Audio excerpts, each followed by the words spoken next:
Welcome to Programming Rainbow. In this video, we'll be working on the beginner's guide to SDL2 in Haskell. So this is video number 1. We're just going to be starting with Haskell. There is a video before this that shows you how to set up Haskell for NVChad and NeoVim. So if you want to set up your NeoVim, that will show you how. And so let's just get into it and see what we got. Let's look at a project. So this is the end project, what it'll look like when it's done. And we're going to run it with stack. That's what we're using for this Haskell project. Haskell. And I can move the SDL around with my keypad and with the ASDW keys. Haskell. And I can press spacebar and it changes the color. It says SDL. Haskell. And it does have a title. And it also has an icon loaded. Haskell. Okay, so this kind of shows you how to do all the things that you'll need to do and to properly set up and run SDL and properly shut it down, not just use a basic setup that they kind of show you on the website.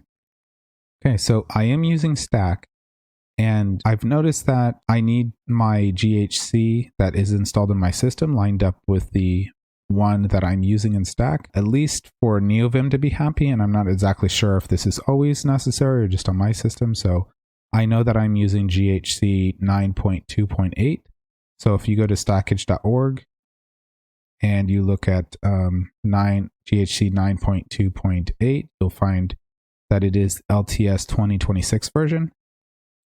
So this is the version I'm going to be using, but you should be targeting the version that you have on your system if you have the same, if it needs to be lined up the same way. So, you know, whatever version you have for GHCI on your system, you should look it up on Stackage and then you can use this version. So like I said, my system is 9.2.8. So I'm clicking on that link and the resolver is LTS 2026. So again, you'll want to use whatever is on your system. So I do have stack installed through the package manager. I'm on Arch, by the way. So if I wanted to install it, this is how I would install it, but it's already installed. I also want to show you how to create a new project with stack using that resolver. So again, my resolver is 2026. So it should be stack new, but we need the resolver. So here is stack minus resolver, and then I'm using the LTS 2026 version. Again, you'll want to use the version that suits your system. And then new, and then the name of the project you want to create. So this is just kind of a dummy project just to show it off. So I'm just calling it new test. And it's going to create that. I'm going to go inside. Start a NeoVim, and in the app folder, this is where your entry point for your application is going to be, main.hs. So let's see if I can just compile this. Yeah, it says some func because this calls some func that's actually in source and it's in here. This is just a template. This is just what will be here whenever you go new in a project name. The resolver, you will notice, is in stack.yaml. If we go down to here, that's our resolver. So when you pull my project from GitHub, you'll want to change this resolver to whatever the resolver that suits you when you git clone the package, okay? So I'm going to exit out of this now. This is just showing how this works. So if you want to follow along with this project, you can go to github.com, Programming Rainbow, and this one's going to be called Beginner's Guide to SDL2 in Haskell.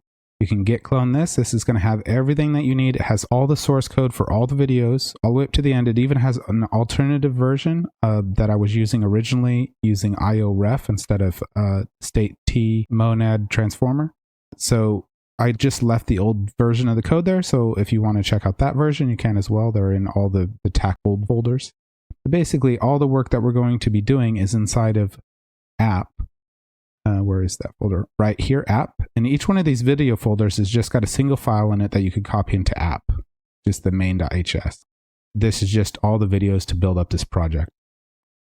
Okay, so if we had it, we're on the system over here. What we can see is that we are in app, and that's the main.hs. It's just what we compiled. Again, here is all the source code for each of the videos. And you could just copy them into app. Whatever one you want to look at, copy it into app. If you want to see the old version I had with the IO ref, they're in the old folders. since we've seen this project running, let's delete this and recreate this file and start from scratch. So I'm just going to delete this right here, and we'll make a new file. This will be main.hs. And we can just say main, do the type annotation.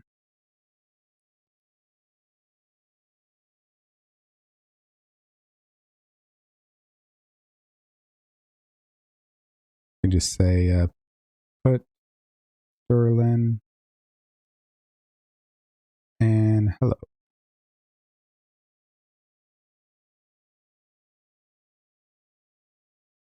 See if that's enough to get us going. So to build this, I can go stack build, but I really just can just say stack run. That's good enough. Okay, and that did build and work. So we have a blank file in here now, and we have that built. I just want to show you real quick what I was talking about in the other, where I said you'll want to make sure the resolver matches yours. So down here at stack YAML, the resolver here is LTS 2026. You're going to want that to represent the resolver that you need to use for your version. So you can edit that and put it to what you want. In here, I just want to make you aware, I'm not probably talking about it right now, but this will already be here. This file gets created for you, and this will already be here. But these down here, I needed to add for each module that's not part of the standard prelude. So I'm using SDL, SDL.TTF, SDL.image, SDL.mixer. You'll need to add these in. And I'm using the current versions of each. So let's just look at that real quick so you can get an idea of that. Over here, I'm just going to type in SDL2. So this is package.haskell.org, packages/packages/SDL2. And you'll see the versions that are available here. The latest version is 2.250. And this is available for the version that I'm using of Stack, the LTS 2026. So I'm using, that's why I've put it there. This is 2550. And it will be like that for each of them. So there's one called Mixer, say. And the Mixer one is 1200 is the latest version. Let me make this a little larger. I'm getting that number right here. This last number here is the current version, and that is available to me, so I'm using that one. So that's where these are coming from. SDL2 we're going to need for this project, TTF, Mixer, all of this will be in here for you. I just want you to know what they are, what they're doing and why they're there. And we just looked at Mixer, and it was 1.2.00. I believe we also needed text, MTL, and random. So those are already going to be there, but if you were making your own project, you would have to put those in as needed. You know, if you try to compile your project with using SDL2, but you didn't tell it SDL2 is a dependency, Stack is not going to know to grab that package and build it, so then it's not going to work correctly. It might tell you that you need to add it. I can't remember what it says, but my system, Stack has already built all these dependencies, so the first time you do run a program here, if it's saying that these are dependencies, it may take you 5 or 10 minutes to compile this, or 1 or 5 minutes. I'm not sure how long. But it's going to take you a couple minutes because Stack is actually going to grab these and compile them for you. Since they're already compiled on my system in the local Stack folder, it ran quicker when I did it. So just know that that is there. And I'm not going to talk too much about it, but these ones are pretty obvious. We need SDL. We do need random for random things. We also need text because we're going to use it a couple times. The other one, the stack.yaml, where you need to change the resolver. So I have this main. I just want to talk real quick about standard in, standard error. So let's do 8 string.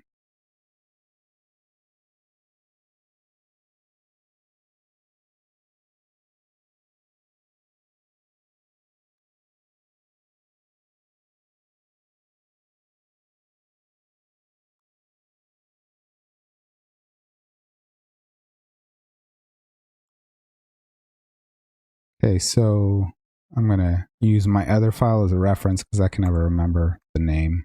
Probably an IO. This H put string line, put stir ln, however you want to say it. This, putting the string and making a new line. This H version allows you to output it to a file, and I'm using standard error. And so I'm putting hello on standard error, and I'm putting world on standard out. Okay. So if you don't know Linux, you have standard in, standard out, and standard error. So in is 0, out is 1, error is 2. So when I put this, we're going to, since I used the line one, we're going to have two separate lines. It's going to say hello in the world. So let's see what that looks like.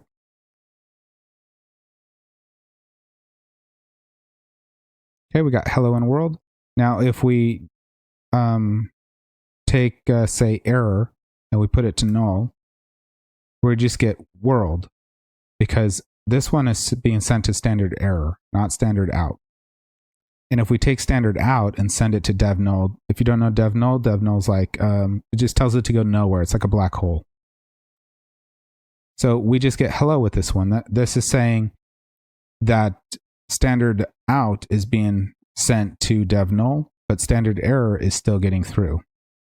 If we want to send them both, it is, I always mess this one up. I think it's like this. Yeah, something like this. I never remember the command for it. This is sending them both. It says, I think it's sending 1 into 2, and then sending 2 into 1 and sending 1 out. I can't remember. Anyway, it's redirecting both standard in and standard out to dev null, which is telling it to go nowhere. So the reason why I'm explaining all this is because I actually want error messages to go to standard error. You may have messages in your game that are meant to be displayed on the standard output, and then you may have error messages that you want on standard error, and they may be handled differently. You may be capturing them differently. You can redirect them to files, whatever you want. I just want to make sure that my errors go to standard error and my outputs go to standard output. So I am going to be making use of this standard error for my errors. And there is a brief, let's see, back in SDL2, there is a very brief explanation of how to get up and running. I just want to get in here. So right here, this is a very brief bit of code, but this code is like the most basic example. This is not recommended because this is not doing any error checking. This isn't doing anything. This is just, what's the least amount of code you can throw something on the screen? This is not the route that I'm going to be taking here. But it is there. It's under just the standard SDL in Haskell.org. It just shows you initialize SDL. We're going to create a window. We're going to throw it into this window name, and we're going to, same thing with render. We have an app loop render. Here's the app loop down here. This is this is dealing with events to look for a close event.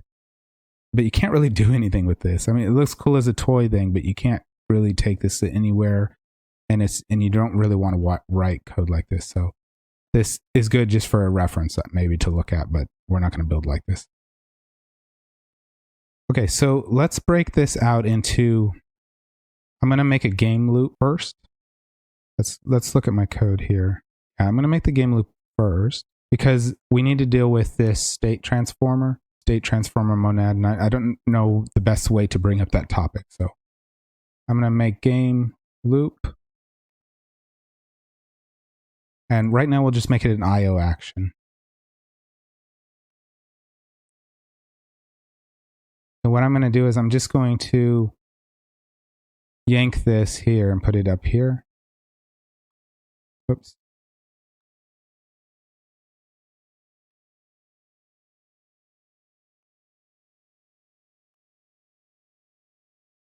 And then in main, I will just call that one.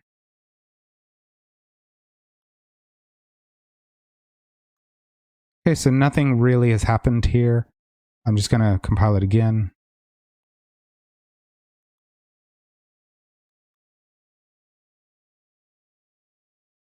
Okay, we need to get to a state transformer.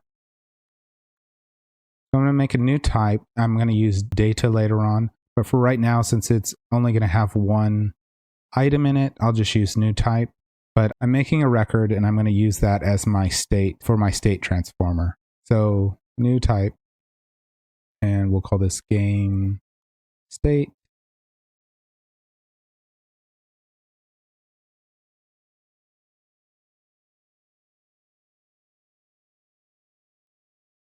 I'm going to call this game actions.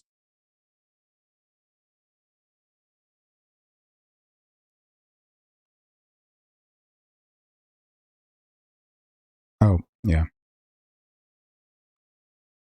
Okay. I need to import. Okay, there we go. Oh, this up here is supposed to be amazing. Okay, so I want to use this, so I'm going to create an initial state for this. So we'll call this initial game state.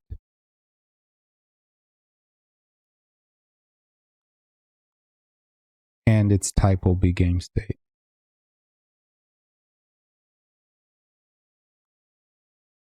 And this is like the if you know the record update syntax, this is just the constructor version. It's like the same. Game actions. And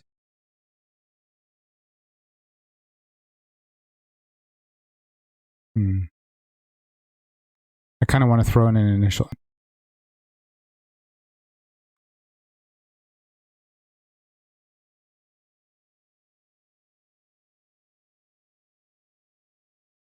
If I can just do this,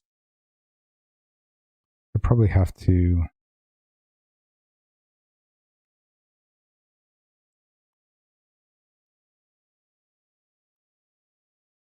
Yeah, my brain's a little bit slow today.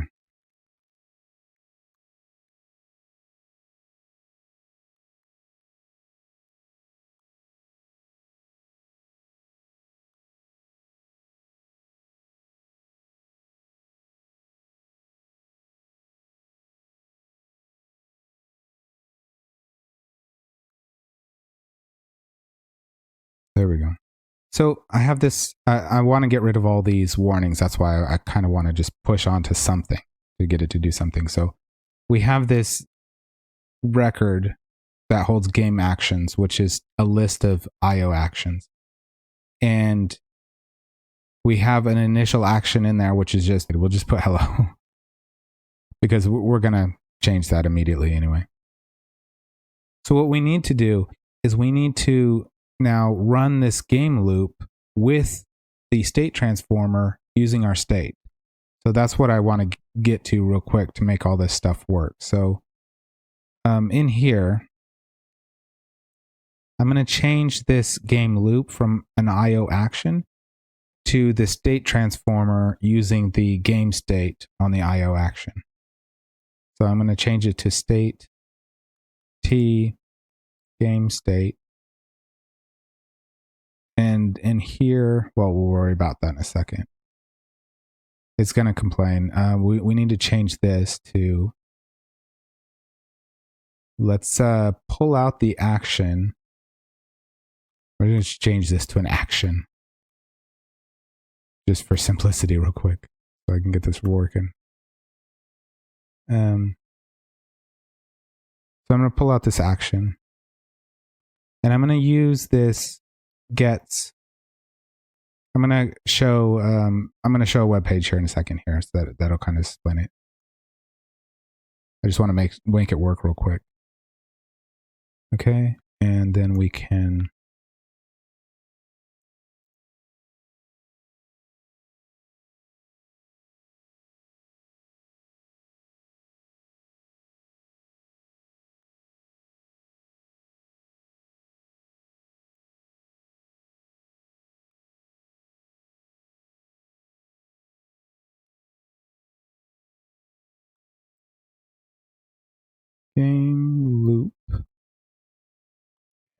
initial game state.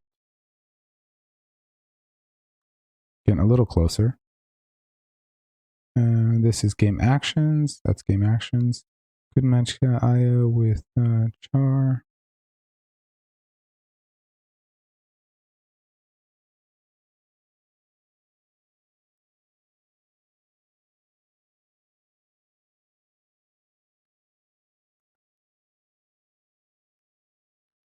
Okay. Let's try to sequence them.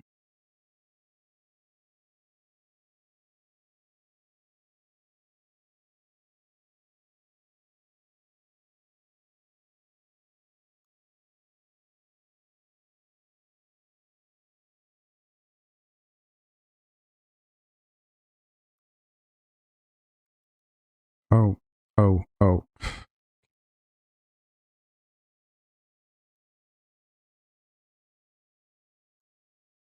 Okay. So that's a list of actions. Before it was a single action. But I still can't do the put Sterling in here. I should just be able to put it straight in.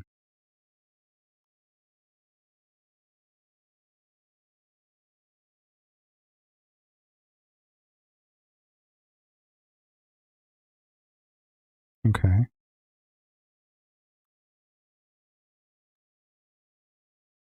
If I take these away.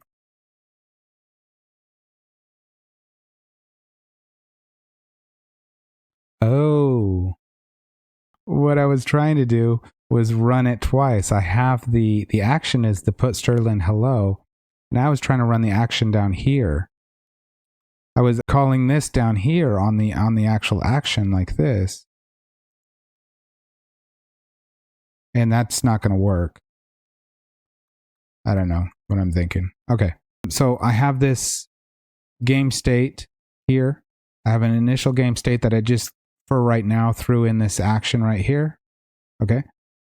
And since we just have one action in this game state, this game loop is going to do, it's not even a loop right now. It's just going to do one thing. It's going to pull from the game state. It's using gets, and it's going to get all the actions, which is just one action right here because it's just a single action. And it's going to run that one action, but it does need to lift IO on it to pull it into this state T, the state transformer for game state IO instead of just the IO action itself. So if I delete this, it should just say, what is it? Hello.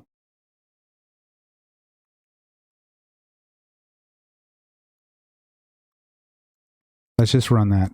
I wanted to gently come into this subject, and I didn't realize I was going to get stuck there. Okay, so it's saying hello state. So we have this state working right now. So we have an initial state. If we were to do more things in here, we would be able to use this state over and over again. So I could put something in. If we change the state to a list of actions. And down here, yeah, I could just leave this one in. Okay, we're not going to be able to just call the action directly now. We're going to need to sequence it. So then I put this here, sequence the actions. We are going to need this later, but it keeps complaining about it. Now this should still do the same thing. Okay. And I just want to show right here. So I'm making use of this form of the state transformer. Get gets the current state, the record, basically. Puts it back, and you can use the record update syntax to modify it when you put it back. I'm going to use those two. Modify can just modify it in place. And gets can use it to get a specific component, a specific field of your record. So I'm going to use these. I'm going to use gets. I'm going to use modify. I think just the normal modify. And I'm going to use get and put. So anytime I'm using get, that's getting the whole state. And when I put, it's putting the whole state back in. but at that time I can also modify it. When I'm using gets, I'm just getting a single field that I want to use. And when I'm using modify, I'm just, I just want to change one item real quick. I don't need to get the whole thing. And then, so we're going to see those, and that's on control monad state lazy. So I'm going to be making use of this. So let's see if we can add in some. So if we wanted to get, like I said, this gets is getting a single field, which is the game actions, but we could get the whole thing.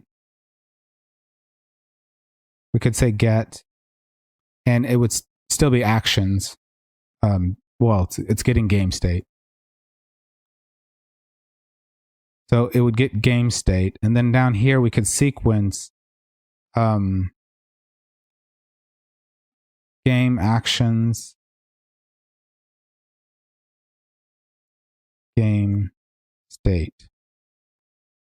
Is that right? Game actions, game state, and let's throw this there. Yeah. So this is getting the entire state, and this is getting one of the fields out, or we could do it down here. We could say let actions equal game actions game state. We could do it there, and then down here we could do actions. Whoops, actions. So, yeah, well, we don't need that now. So see how this is multiple lines. So when I just needed one field, I can just use gets and use the specific field I want and get the answer to that out. So it depends on what I'm doing. I'm going to use different ones. We'll use the simpler syntax. We'll use gets, and we'll get the game actions. We'll get rid of this line here because we don't need it anymore. And this is just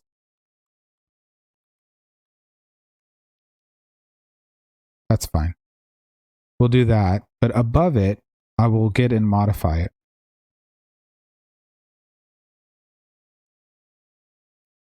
So we can get just use get here. That's going to get our game state, and then we could put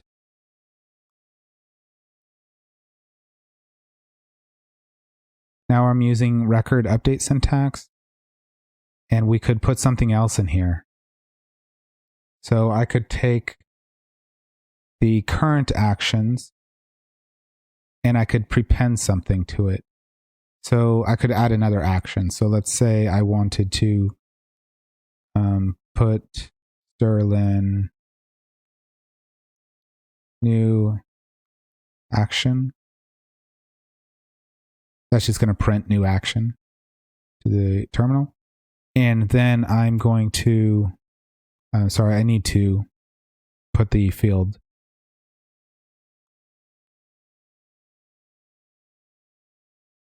And then here I'm going to prepend it to the existing game actions. So,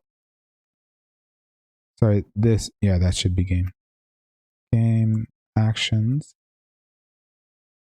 Okay. Redundant.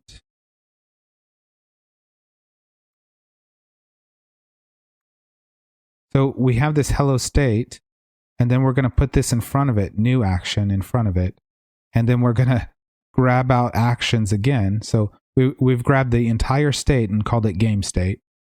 And we've used this to update actions in game state with this new put Sterling new action string, in front of the existing actions. So now that has been updated, and now I'm pulling again just the actions. So I do need to pull them again. I can't just use this original one because I'm not actually mutating anything. So if I use this original one here, it's not going to be changed. But if I pull this, I should get whatever the new state of it is. And I'm just pulling game actions itself in here, and I can sequence that. So I should have two actions in there if I've done this correctly.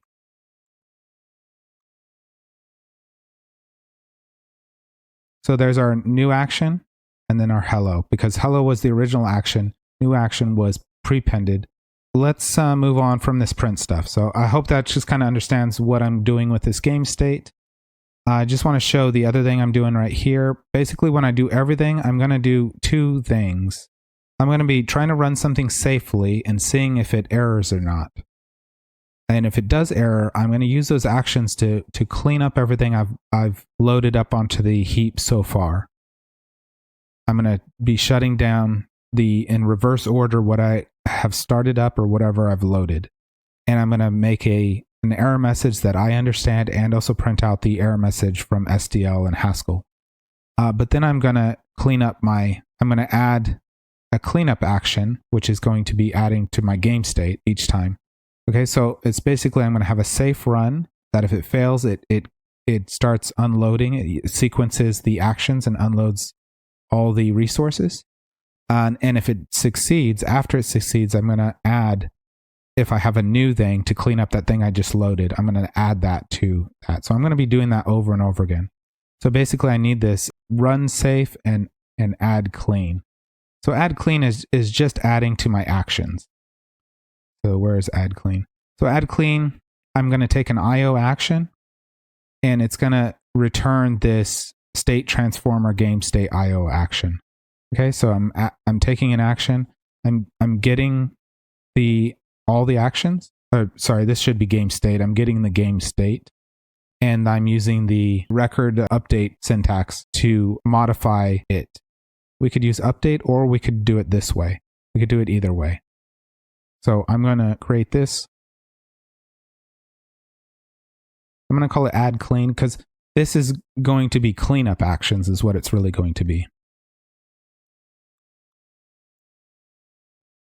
So it's IO action, and then it's to this state transformer.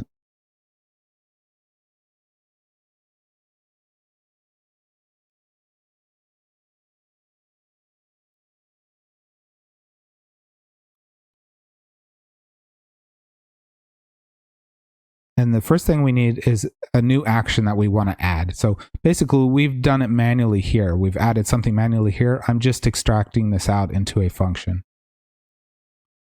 So I need an action.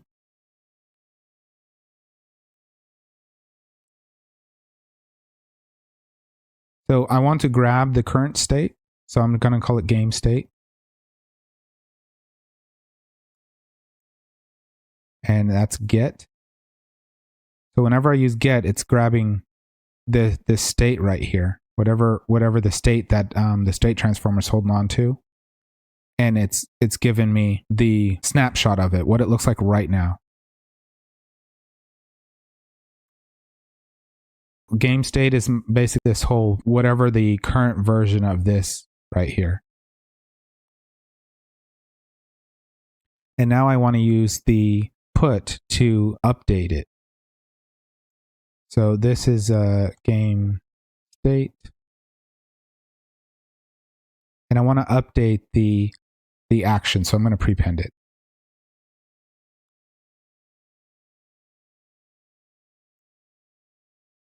This is going to be action.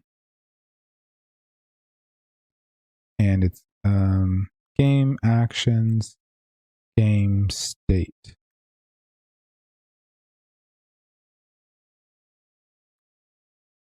Now I'm going to take this away right here. So our initial state's just going to be empty, right? So our initial state is empty. That's no longer there. I'm going to go down into this game loop. And I'm going to add clean. And I'm going to add that to it. Yeah. And I'm also going to get rid of this.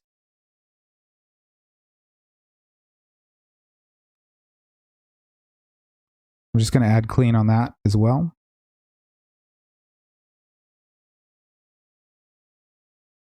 So now we've added these two actions.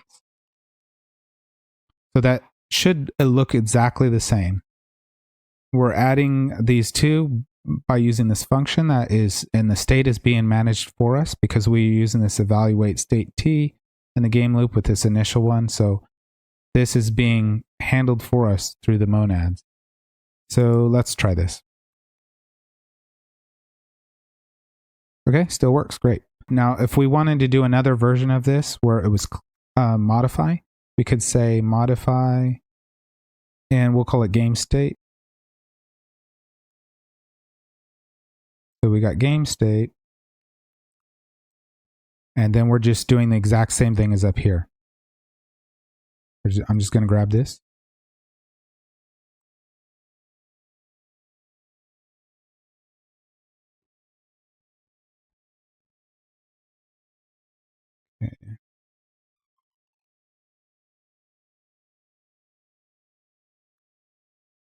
Okay, so this should do the exact same thing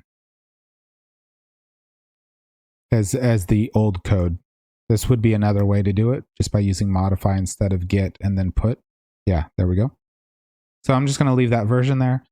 So what we want to do now is we want to sequence these. And I do this on the cleanup.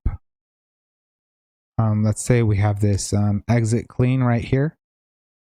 All I'm doing is sequencing them and then exiting with success. Okay, so this is just state T, just the same signature we're seeing over and over again.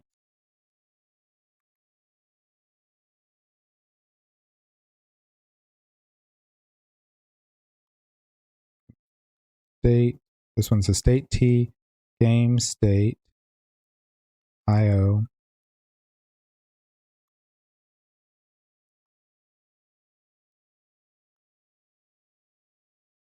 So we need to do two things here. We need to clean it up.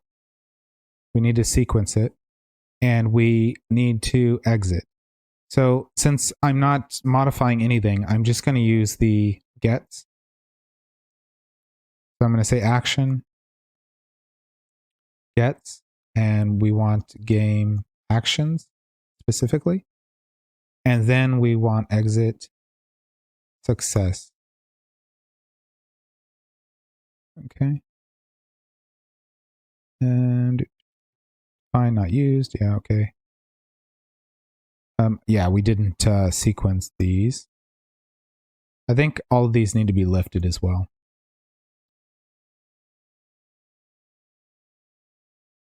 Yeah. So I'm going to lift this.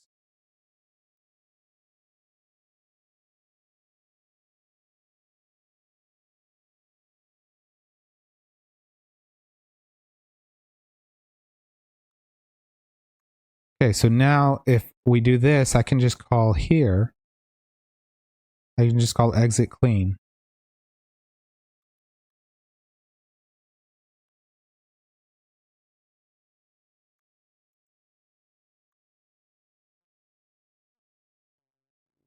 Everything's still the same. So that's kind of like setting up how our state's working. So this is if it's exiting cleanly. What if something doesn't exit cleanly? Let's see.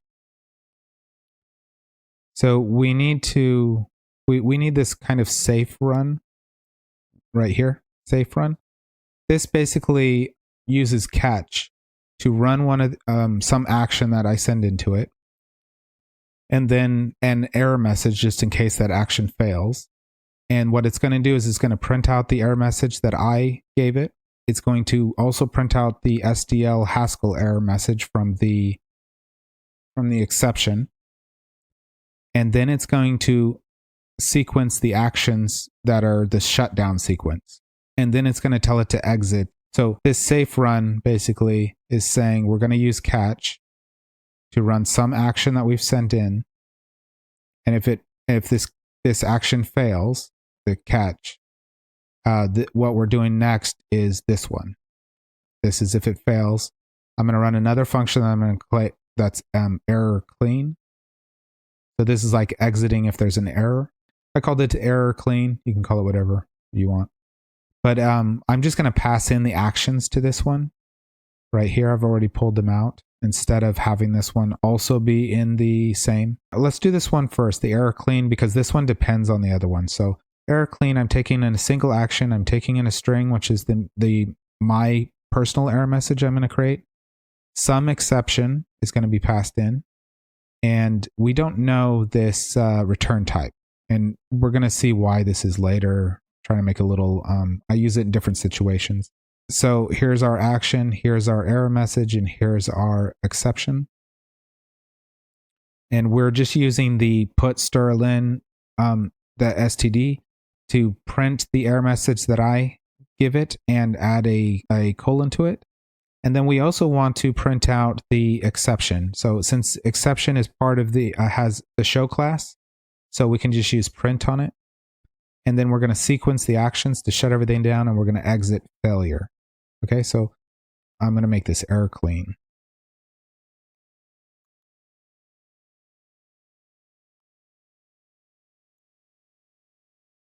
So this one's taking an IO action. And then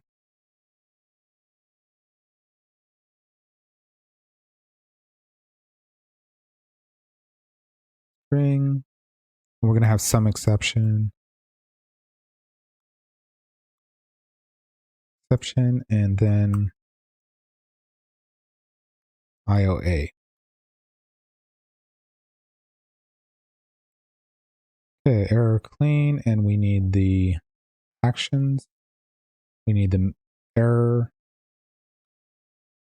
message. We need the exception. Yeah, that's everything. So the first thing I'm going to do is print out the error message that I'm going to pass into it. So error message is my error message. It's just a string, whereas E is the actual exception that happened. So I'm going to first print out my error message, and then after that, print out the actual exception. So, and I'm pretty sure we have to lift this. So I'm going to use the H put strlen.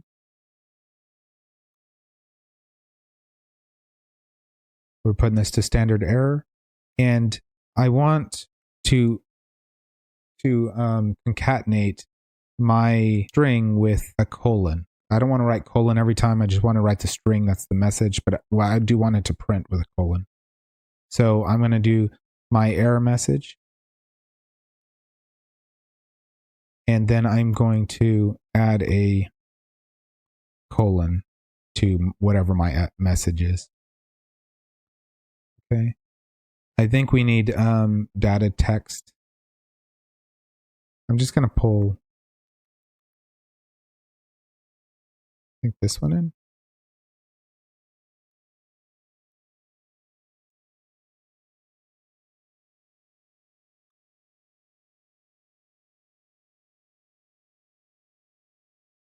Oh, probably because I put,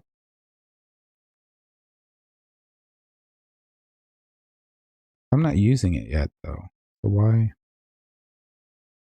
So I'm just going to ignore that for now. Maybe it'll fix itself. So the next thing I want to do is do an H print. And this is for the exception. Since it's a member of the show class, it will do that.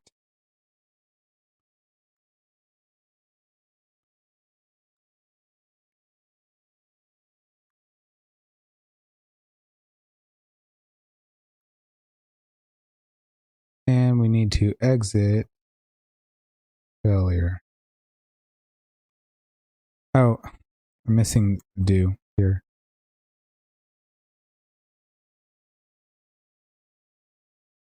And I probably need to lift these exit.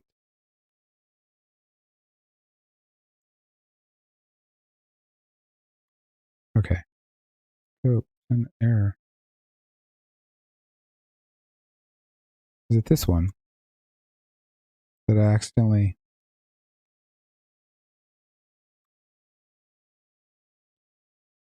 Okay, print E. Couldn't match expand type. I have exception here. Why?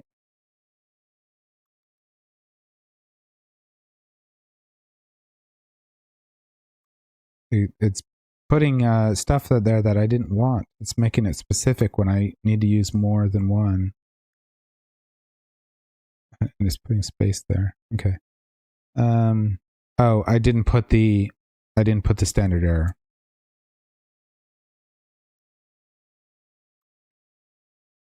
Okay, so we have this error, but we need this for the safe run.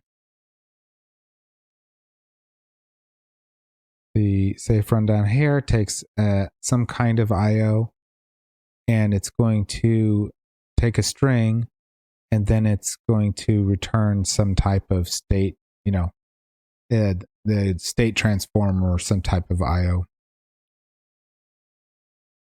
Okay, so we're going to run this safe run down here.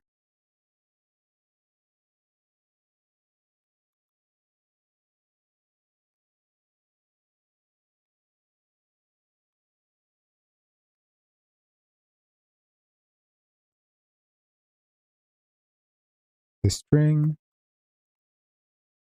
it's just the IO in the string, right? Yeah. And then in state, the game state IO A, safe run. So let's call it action. And let's call it error message.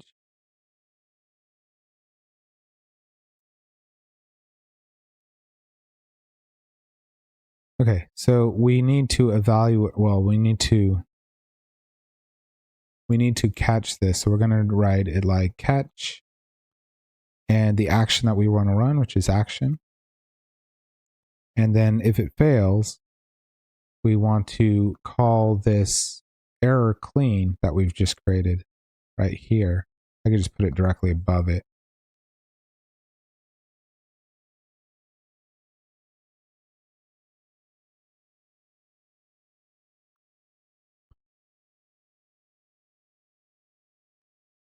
So error clean. And error clean requires the actions. So we need to get the actions first. And we're going to use that, the gets, with the game actions specific field.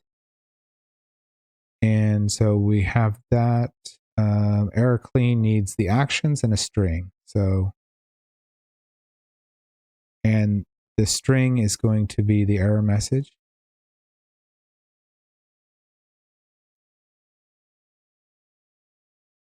And I don't need to pass in the error because it's implicit.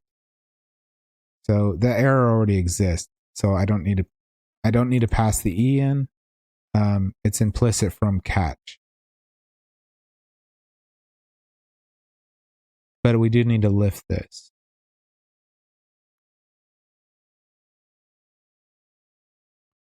Okay, yeah, there we go.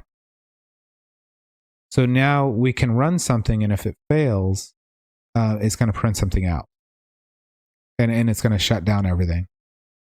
So we'll see it later. When we come to it where I can show you the error happening, we'll do it then. Okay, so we have all this boilerplate built up. This allows us to cleanly run things, to shut things down, and to add cleaning actions. So let's start building things up. So I want to put the initialization of SDL into initialize SDL. So we're going to call it init SDL. Init SDL. And I think this has just got we're not passing anything into this. So it's just got the state T. Yeah, it's just the state T. We are coming back with game data. Okay, so we do need game data. So we have game state up here. We don't have game data yet. So game data is just going to hold on to our window in our render. So I'm going to go game data. So, sorry, I'm just making a record. Data, game data equals game data.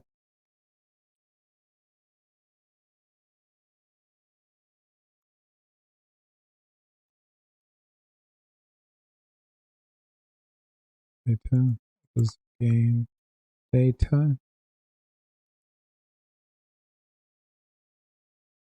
And this is going to be game window. And the type of this is going to be window that I don't know if we've seen it yet, but if we go over here to SDL, we have, that's a very white screen.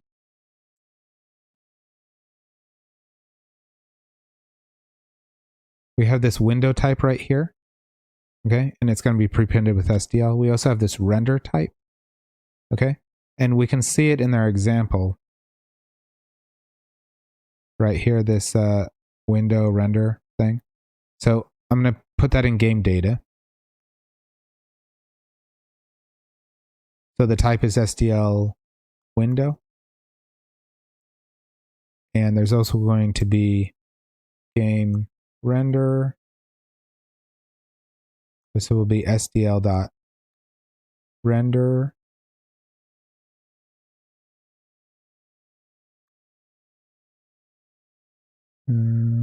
Okay.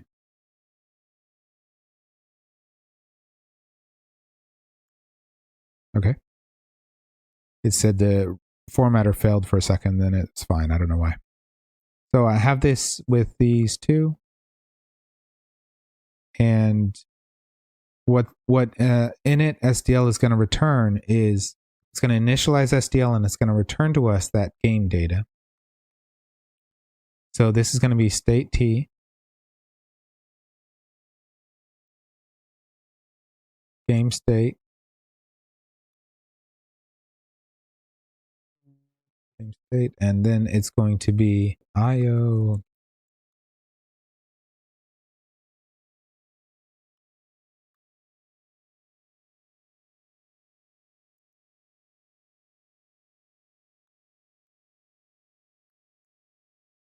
Okay, so the first thing we want to do when we're initializing SDL is initialize, and we're going to initialize everything. So they've already created something called InitializeAll right here, which initializes everything.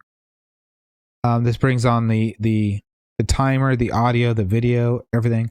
I'm just going to use that. I'm not going to worry about not bringing everything online. So I'm going to use this InitializeAll. But now that we have this run safe, I'm going to use run safe with it, or safe run, sorry. So we have this safe run, and I'm going to use this SDL initialize all. So I'm going to run this, and I also need to pass in an error message. So I'm going to say error initialize SDL2. That's my error message. So that's what it looks like now. So now I can safely run this.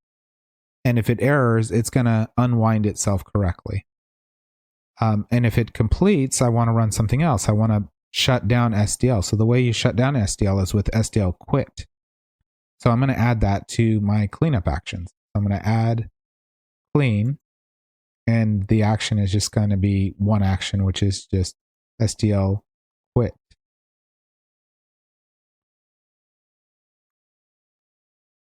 And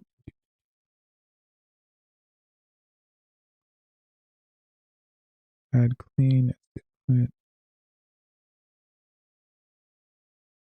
Oh, we need to return. Yeah, it's gonna complain until we return the game data.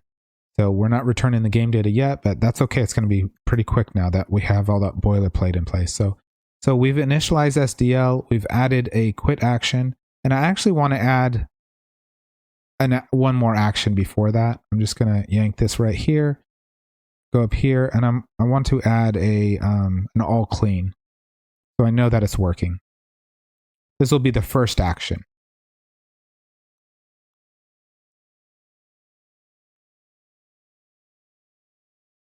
So if I see this on the screen, I know that it cleaned up everything, because this will be the last action run. It's the first action I add, but it'll be the last action run.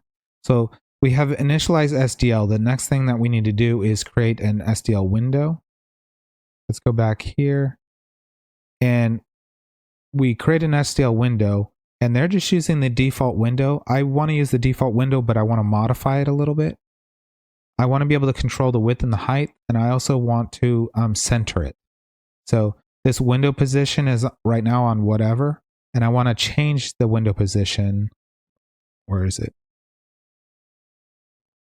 Window position.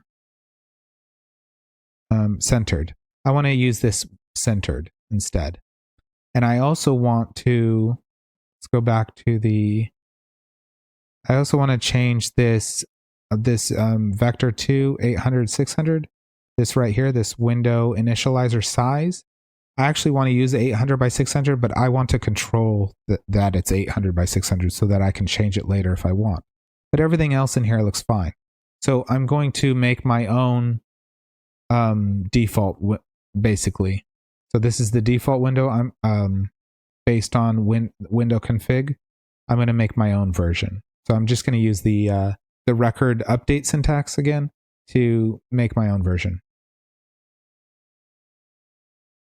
So this is window config. And I think this is all the way at the top.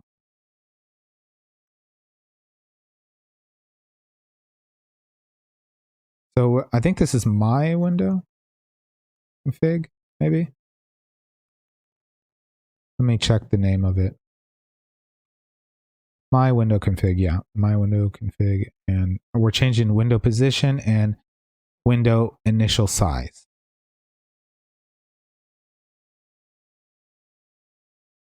The type of this is SDL dot window config.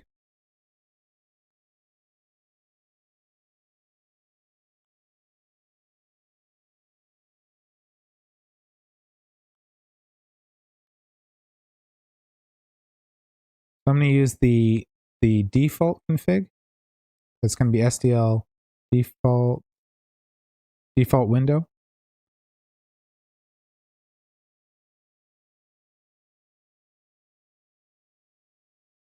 And the first thing I want to change is the window position.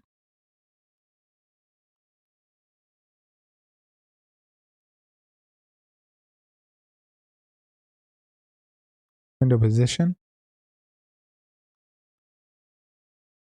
And I want to change it to SDL.Centered. And the next one is SDL.WindowInitialSize. And this is going to be an SDL.v2. And then it's going to take two cints. And I'm going to make them up above. So we'll call this screen width. It's going to be a cint. I'll do both screen width, screen height.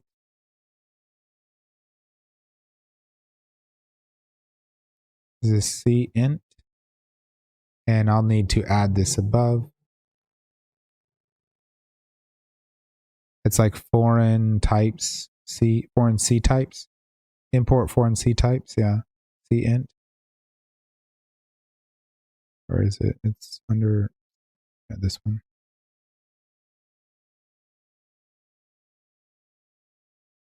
Foreign C type. And we just need the cint. Oops. Okay, so I'm going to put the screen width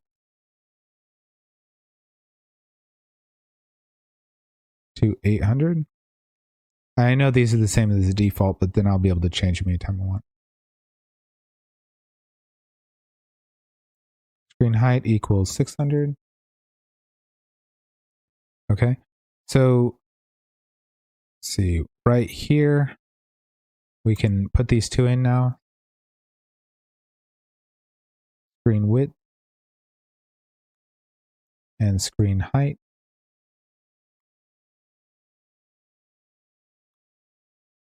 I've made a mistake here. Spelled it wrong. Or a wrong case. Okay, so now I have this configuration.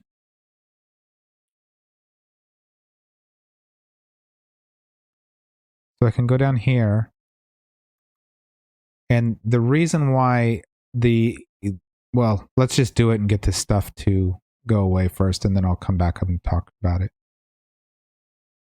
So we need to create this window. So we're going to use create window, and we have a text, the name of the window, and then we have a default window. So I'm also going to make one for this as well. And this is the type of this is type text. Yeah, it's type text right here. So create window needs text and a window config, and it's returning this window.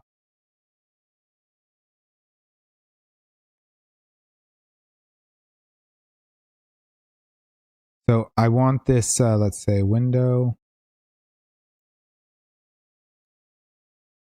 Okay, so I want to run this safe run. And then I want this SDL.createWindow. And we need the text, which I need to make. And we can finally use this.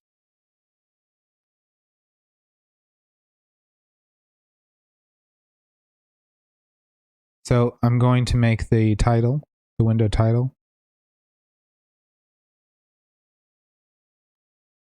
And this is of type text.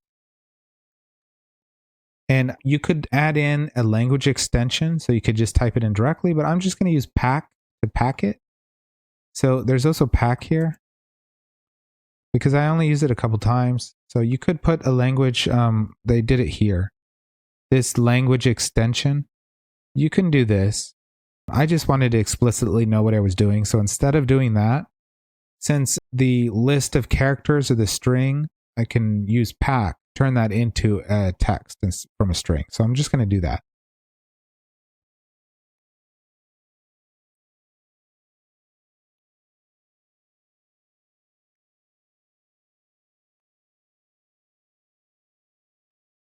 So this is 01 open window. And I'll show you what I mean. It should complain about this right here, because it's not a text. I'm not sure why it hasn't complained. It should be complaining about this right now. Maybe an error message somewhere else is holding it up. Yeah, it's not showing me all the stuff right now. It will complain about this.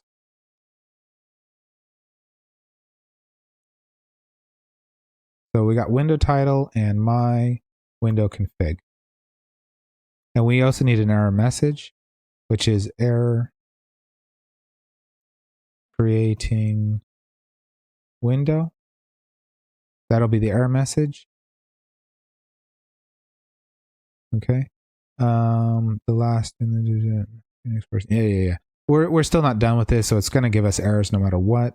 But basically, this safe run, the reason why the return type of this is like unknown or polymorphic or whatever, is because I may be returning a window, I may be returning a renderer. I'm not really sure what I'm returning. I'm returning something that's an IO something, but I don't know what it is. So, and it may shut down the program as well. So it may be returning this type, but it may be returning this type up here. So that's why that is IOA there.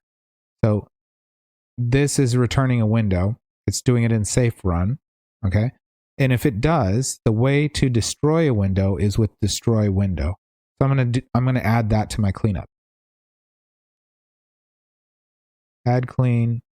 And this one we do need the $sign because it's SDL destroy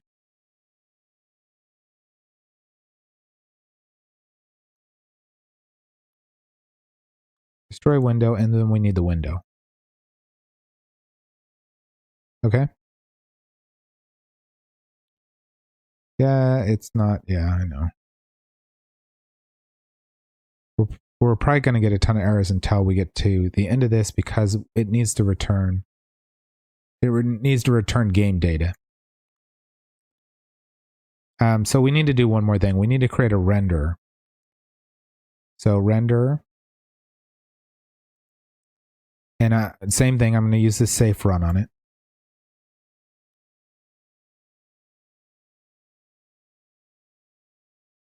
And let's see what it is. For the render, I think I just used the default renderer. Let me check, but I think I just did the default.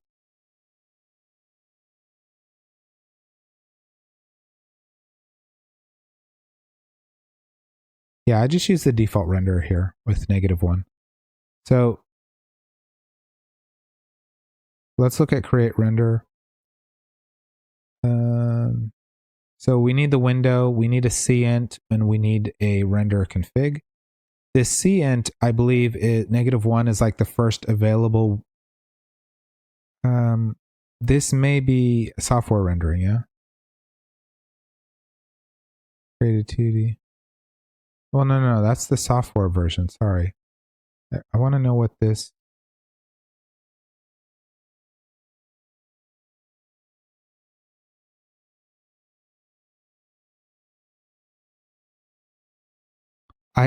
I have it in my head that the -1 tries to do hardware acceleration and then falls back to software. I don't see it written here, but that's what I believe it's doing. It's not explaining it, but I believe that's what it's doing here. It's trying to do hardware and then falling back if that works, but it's not written, so I'm not 100% sure. They're using it on their. They're using it here. Let's see. They're using a -1 here as well.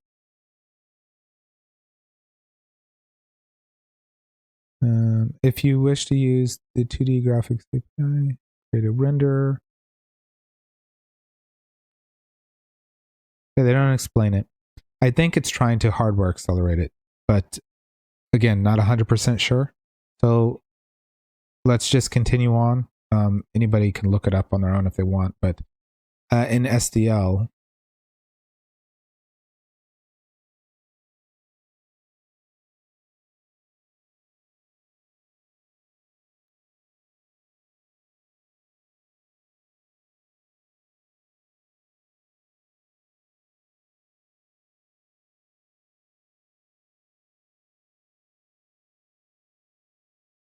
I think it's 0. Come on, tell me about the hardware. Is it valid?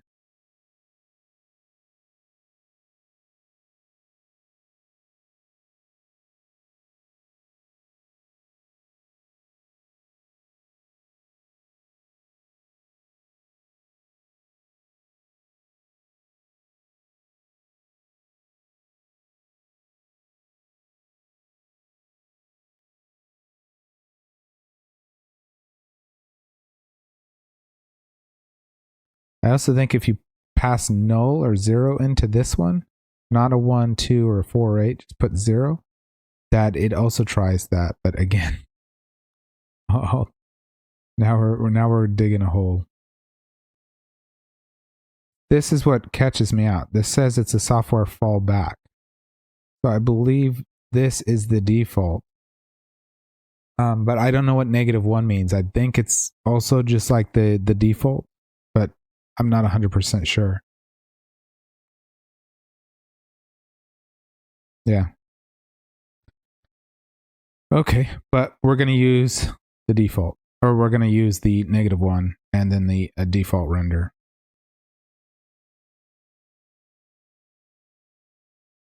I wish it did explain better what that -1 was there for.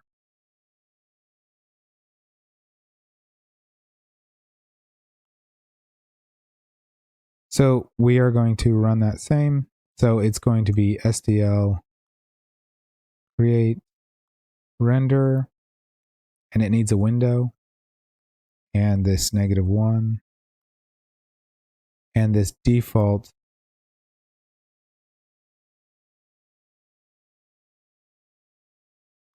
renderer configuration.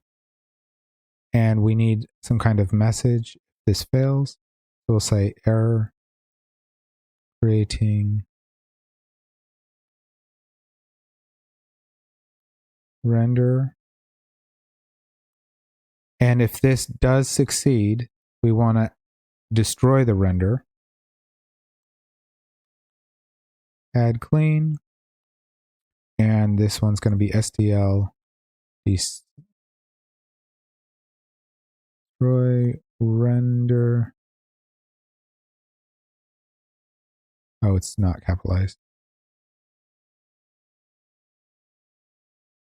Destroy render, and then the render.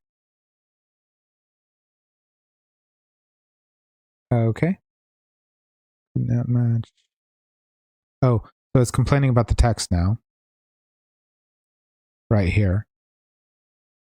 So what I said before is you can put the language extension up here, or you could just pack this.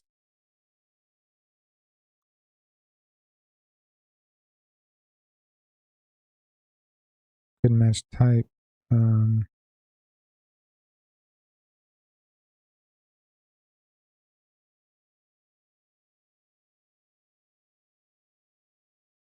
Right. This shouldn't be written this way. Oh, okay. I need to put this in parentheses.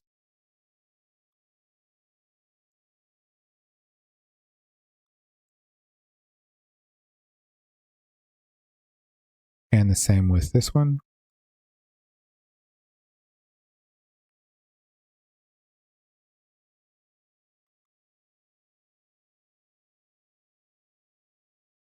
Because this whole thing is the action that I'm adding to the list. And it's still complaining because we haven't returned yet the data. So we need to return this game data. I think it's right here, game data.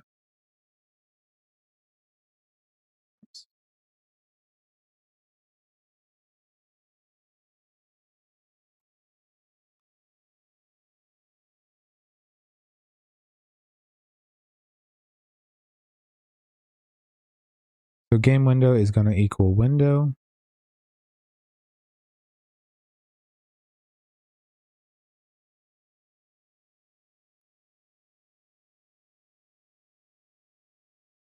I'm trying to format it the way I think it should. Oh, come on now, come on. Why are you not letting me tab? There we go. And render is going to be render.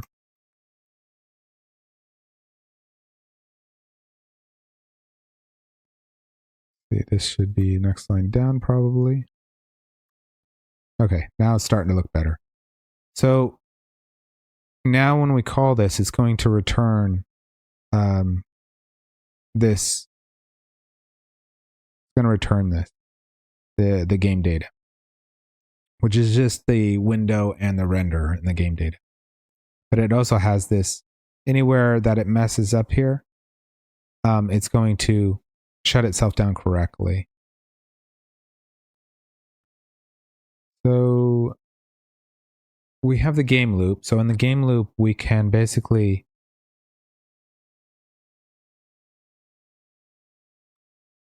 we can get the state. And this is going to be just from get.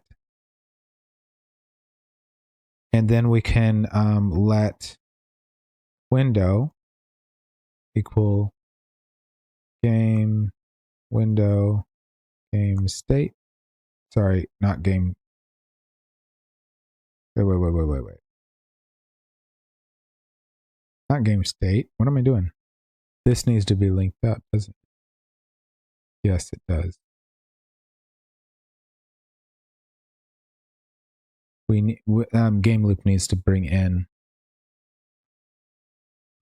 Game loop needs to bring in the. I need to pass it into it. So yeah, we need the game data. I'm thinking of game state, not game data.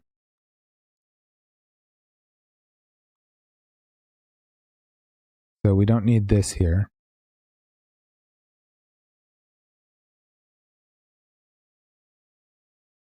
This needs to be game data.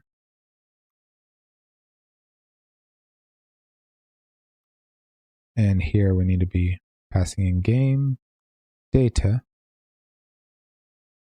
Okay, so we have this window, and we can also have a render.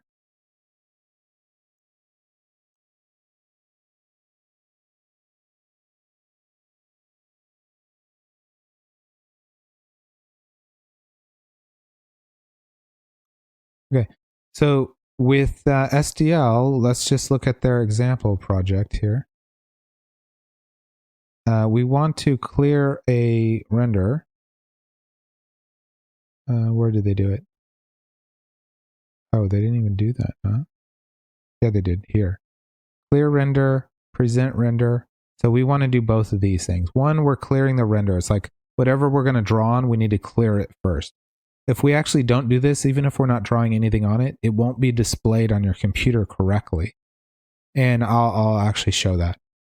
So we want to clear the render, present the render, and then we want to shut down.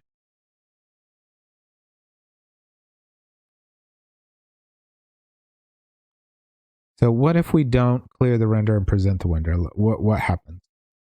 So I'm going to use SDL. I'm going to use the I'm going to tell it delay for like 5 seconds, which is going to be 5,000 milliseconds.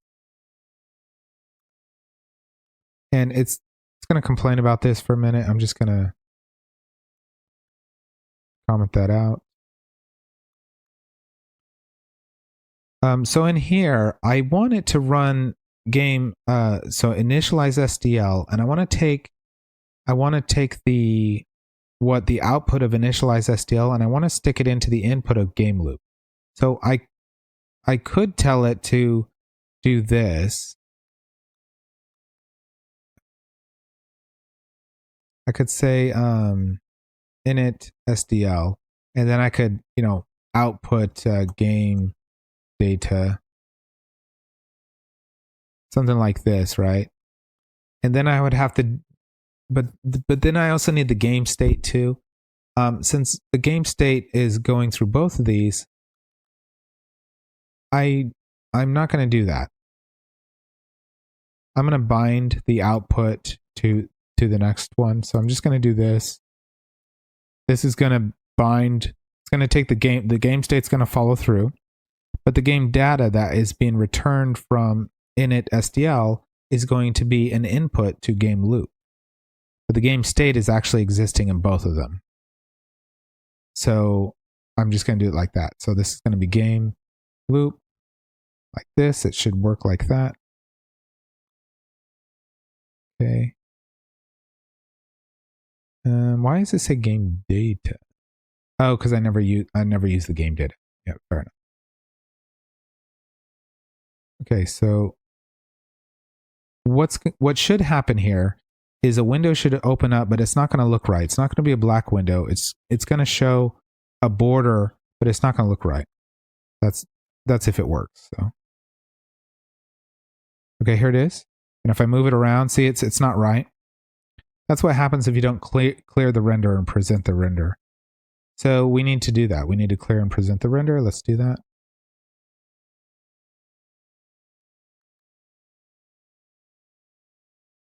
Yeah, I didn't check to see if it said it was all cleared when it shut down, but it should have. So it's SDL clear, I think. And then render. I don't need window here. Sorry, I don't need this.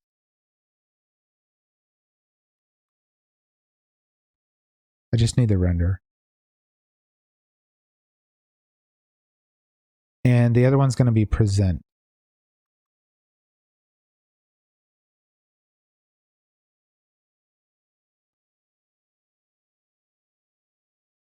And that's why I pulled it out up here, because I'm using it twice or, more times. I'll use it more later as well. So what I'm doing here is I'm just pulling out from the game data right here that's being passed in. I'm just getting the field that is render, that from the game render field, I'm returning as render, or I'm letting render be that, or however you say it in Haskell. But applying clear to render and then present. So I'm clearing the renderer, I'm presenting the render.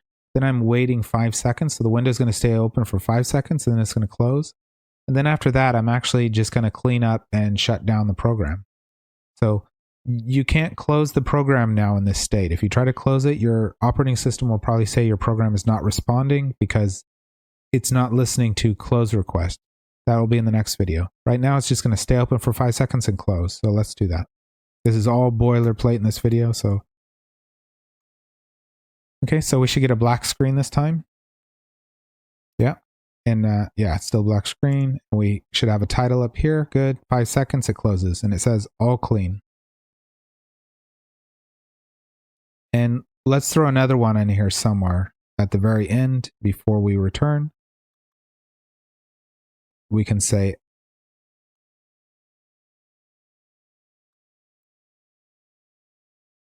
put Sterling, like start cleaning, right?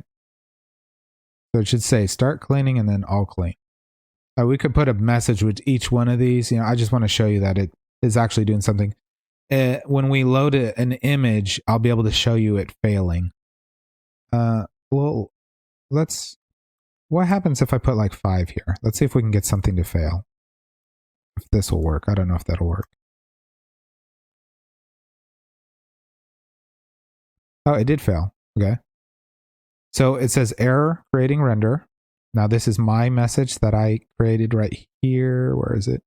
This error creating render. And remember, we put a colon on it. And then it's a new line. And now this is the SDL exception that's being printed out. So this is the, from Haskell and SDL, what the exception is. So that's what an error would look like. So we do know that it's working, and we do know that we still cleaned up. So we didn't see this one, this start cleaning, we didn't get that far because the error happened here. But everything else before it, like if we put something here,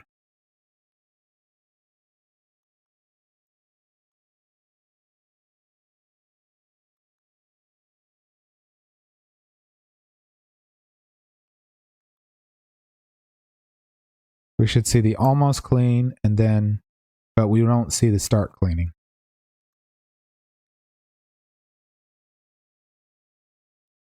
Okay, so we have almost, well, we have the error, so we have almost clean and all clean. So if we put this back to -1,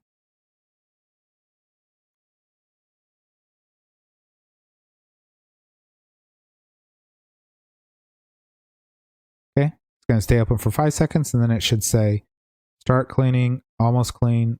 Yeah, there we go. Start cleaning, almost clean, all clean. So we do know that the state is doing something. Okay, so I'm going to get rid of these. I'm going to leave the all clean one there because I just like to see that it's working.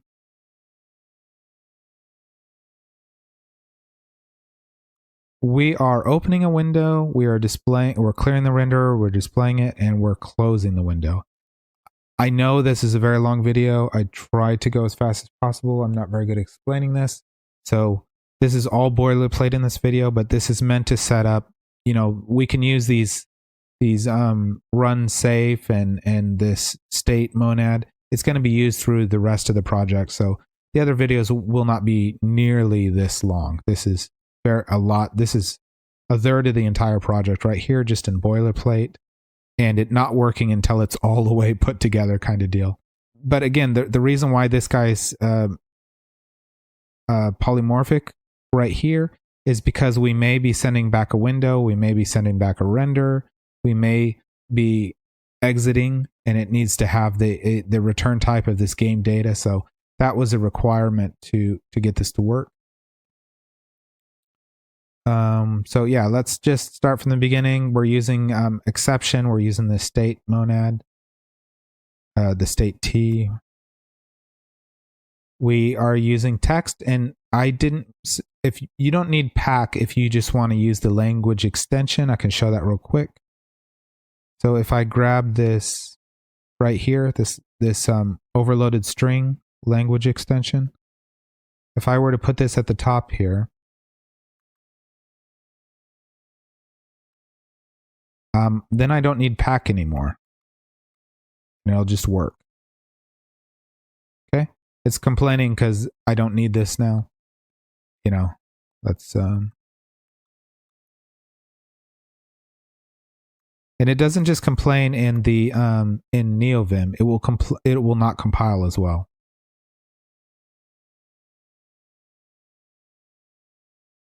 Okay. So if I remove this now, like I said, I didn't really want to add the language extension because I only use it like 2 times. So I was like, I can just use pack. So, but it's up to you which one you want to use. See, it will complain. It'll say this is a type string, not text or whatever. Yeah, there it is. It's a text, not string. So you need this pack right here. And so we can just pack the string to make it a text. Okay, so we're using exceptions, the state T monad. We're using text and pack. We're using cint for the C style numbers. We're pulling in. I don't like this at all. I wish this should not be like that. Sorry, ignore that other one. We're pulling in SDL qualified so that everything that we call is going to be prepended with SDL. This is for the system exits. We have the exit success, exit failure, and this is the different IO ones. I think specifically the STD error, the H put Sterling on STD error, I believe. So here I'm just using this as a what do you call this? It's not a constant. It's a I'm just binding this text to window title, and the same thing with the screen width and height. So I'm just defining window title and screen width and height so I can use them later on. Here I am just using the record update syntax to make my own configuration where I've modified or I've used my own version. I want it centered and I want to be able to explicitly say my width and height. This is my data record that's holding the window and the render. It'll hold more stuff later. This one right now is a record that is just holding the game state actions. These are the shutdown actions. And whenever I load things up, how they need to be unloaded. But this game state will actually hold other things, the rectangles of moving objects later. But it won't be, they'll be in their own named, they'll have their own names. They will not be inside of this actions. These actions are just for shutting down. This is just the initial state. So when we add more things in, we'll add more stuff to the initial state. This is to give us the ability to add actions to our actions list to shut down. And you can use the get and put. Here we just use modify, but let's see over here on this other. Over here, you'll see the other version. Where is it? Right here. Sorry, not that one. Where is it? Right here. The add clean. So right here we're using get, and again this shouldn't be actions, this should be game state. Should be get game state, and then this should be game state, and this should be game state right here.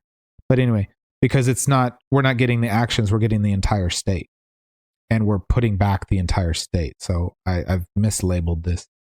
You can use whatever names you want, but like it's better for me to understand everywhere I've been using the word actions, I mean those IO list of IO actions where this is the game state, not the actions inside the game state.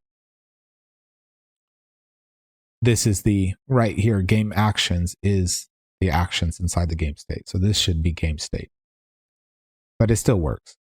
So this is the get put version, and over here is the modify version, where it's using a lambda, and I use game state here, game state, and it's very much looking similar. It's just a single line, but it's not, I don't know if it's actually smaller. It's not really more concise, but it is just a single line. So we have exit clean. This just allows us to get the actions, sequence those actions. So all the shutdown stuff happens, and then for it to tell Haskell that we're shutting down successfully. If we have an error, we're actually bringing in the actions, an error message, and the exception that was thrown. And we are printing the error message out. We're printing the exception. Well, we're using put stir ln, to print out the message. And we're using print to print out the exception. Then we're still sequencing our shutdown, and we're letting the system know that exit failed, or that this is a failure exit, rather. And these are being put on standard error, not standard out. We have safe run already. So this one we get to use all that boilerplate we made. The initial SDL is just starting up SDL for us. So it's initializing SDL. This is our safe run, so it's what it's doing, and that's its error message. We do need to tell SDL to quit, so we're adding that to our list of actions now. We're creating a window here with a safe run, and this is how we create a window. So we're creating a window. Our action is using create window. We're using the window title that we defined above as being O1 open window. And this is our own version of a window config.